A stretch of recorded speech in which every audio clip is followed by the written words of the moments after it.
Do you want to know which running backs you should have in your lineup for week 11 of the fantasy football season and who you should absolutely avoid?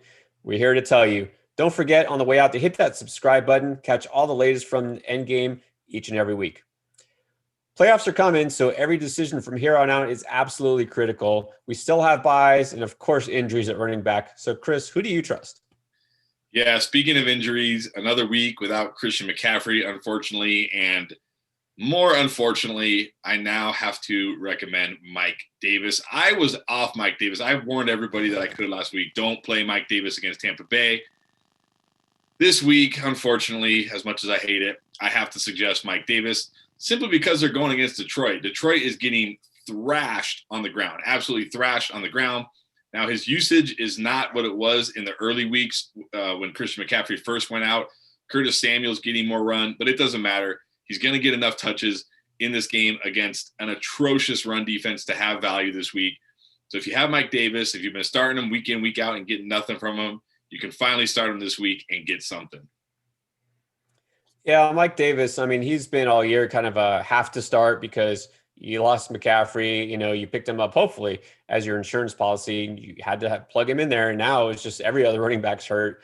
There's not a lot of running backs who really get that many touches. So I can't hate it, but in a good matchup, I think you can feel okay about it, Chris. I'm going to go with a guy I also have been really reluctant to recommend, and not because of anything having to do with him personally, talent-wise or whatever. It's the fact he's a Detroit Lions running back, and I do not trust anything in Detroit as far as the running game. Just like there's some teams, New England and San Francisco, you just don't know what's going to go on that backfield.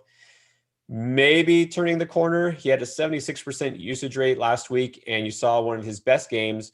Not a ton of work, really. He only had 16 carries, 81 yards. I think, well, that's nothing amazing. But I like the fact he's been more involved as a pass catcher, had a season high 5 catches for 68 yards and a touchdown. I mean, it makes too much sense that he would just not only be the starter like last week, but continue to be the main guy. And Adrian Peterson is just there as a backup, not splitting carries. It's definitely possible he's somebody who can be a league winner down the stretch if he continues this pace. I mean, this is pretty much a no-brainer. You start against Carolina, it's going to be DeAndre Swift. Yeah, you're right about him being a potential league winner. He has that look. If they give him that same run against Carolina, he's going to have a huge week and potentially a huge rest of season. My next must start is your boy, Kalen Ballage. He's got 33 carries and 7 receptions over the last 2 games. He looks like as crazy as it is to say, he looks like the only good Chargers running back right now. Anthony Lynn basically said he's the guy until Eckler comes back, whenever that is. And you can look at the matchup with the Jets, who are historically a good run defense. But the last time we saw the Jets before the bye, they gave up 127 yards, 7 catches, and a touchdown to Rex Burkhead, James White, and Damien Harris. This is not a matchup to be afraid of. Kalen Ballage getting, running back 1 level work. I'm not saying he's going to be a running back 1, but he's got tons of upside in this matchup. He's an easy plug-in running back 2 this week.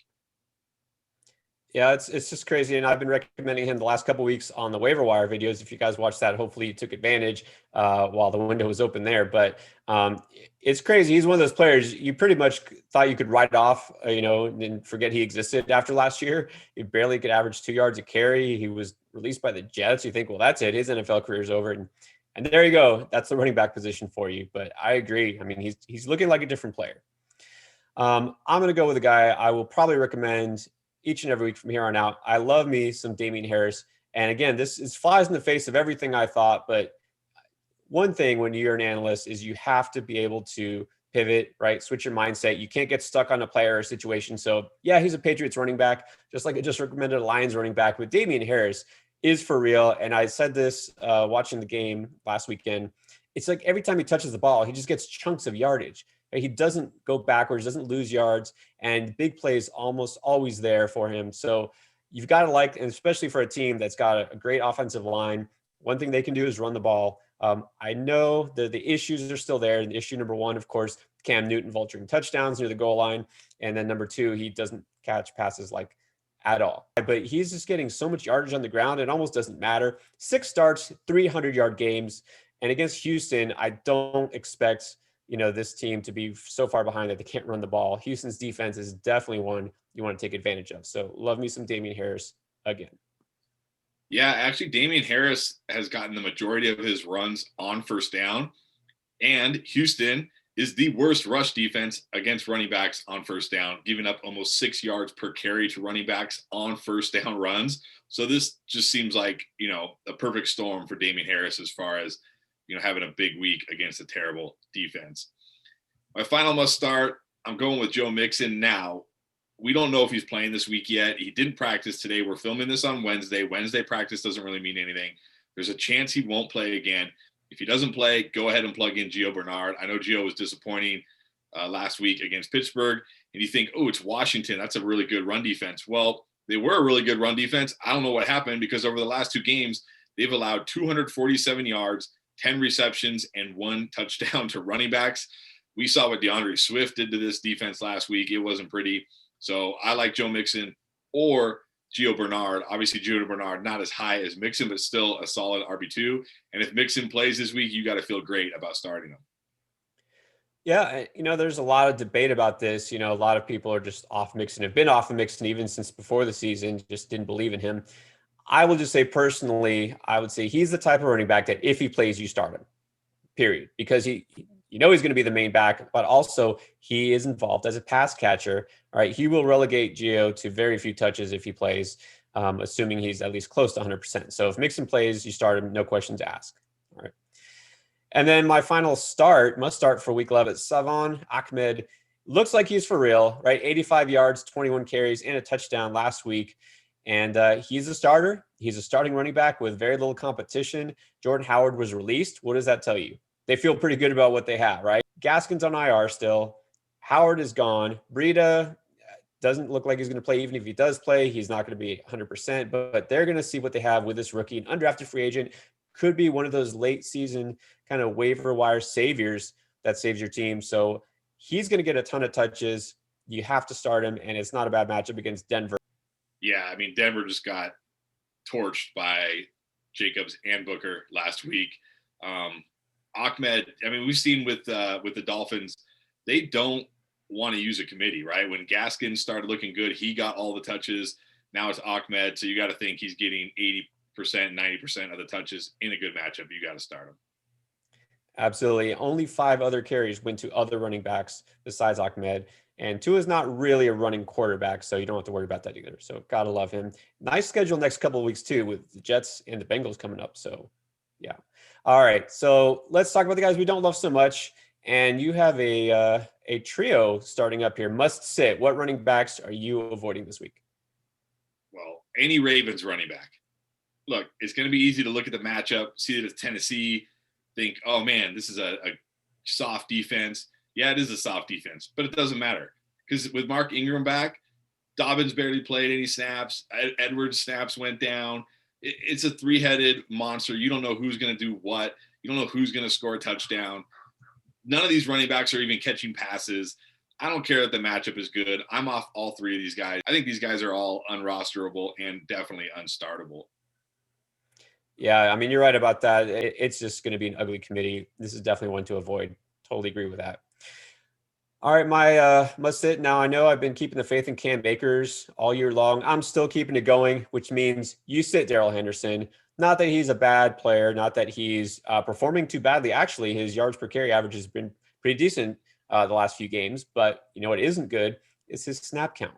Okay, so last week it was down to 33% of offensive snaps. The week before, 19%, and against a really tough Tampa Bay defense. So I'm out on him. Yeah, this is another terrible 3-headed monster. You never know who's going to get the bulk of the carries or the snaps from week to week. Got to stay away. I agree, especially in this matchup against Tampa Bay. No, thank you.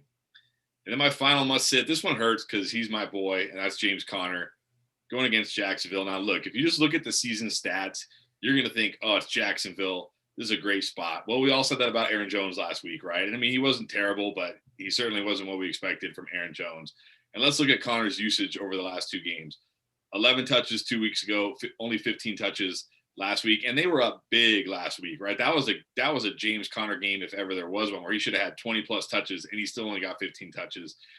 And over their last 3 games, like I said, Jacksonville is only allowing an average of 58 yards per game. and they've only given up 1 touchdown to running backs over the last 3 games. I mean, I know it's hard to bench James Conner, but I just feel like this is going to be another 5-6 point James Conner game, and you're going to wish you had benched him. So I'm not starting James Conner anywhere. Yeah, I agree. You know, it's you would think in such a dynamic offense, a team that's undefeated looks like one of the best teams and offenses in the NFL, that the running back would be a little bit better of a fantasy asset. It's just not happening. And again, it's not necessarily somebody you're going to bench the rest of the season. But we had a question if you guys saw that rest of the season video on running back rankings. He's not on my top 10, and just there's a reason for that. They're a pass first offense, and that's not going to change. And then my final must sit is going to be a pair. I'm avoiding Denver's backfield. Already talked about the fact rolling probably with a backup quarterback. You know what?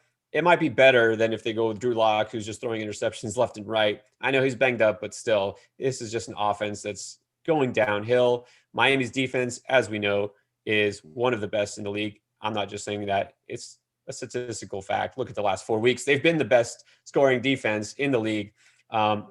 Phillip Lindsay looked like he was the better back. Last week, he had 4 carries for 2 yards. So not so much. Melvin Gordon hasn't been fantasy relevant for most of the season. So I'm out on both these guys. I mean, you just got to find somebody who has more upside somewhere. Yeah, I agree. And that Miami defense is legit. They are for real. So completely stay away from me as well. Yeah, absolutely. So that does it for our running back start sit. Guys, if you want any more questions answered, leave us a comment right here on this channel. And of course, don't forget to hit subscribe if you haven't already. All right, good luck, and thanks for watching.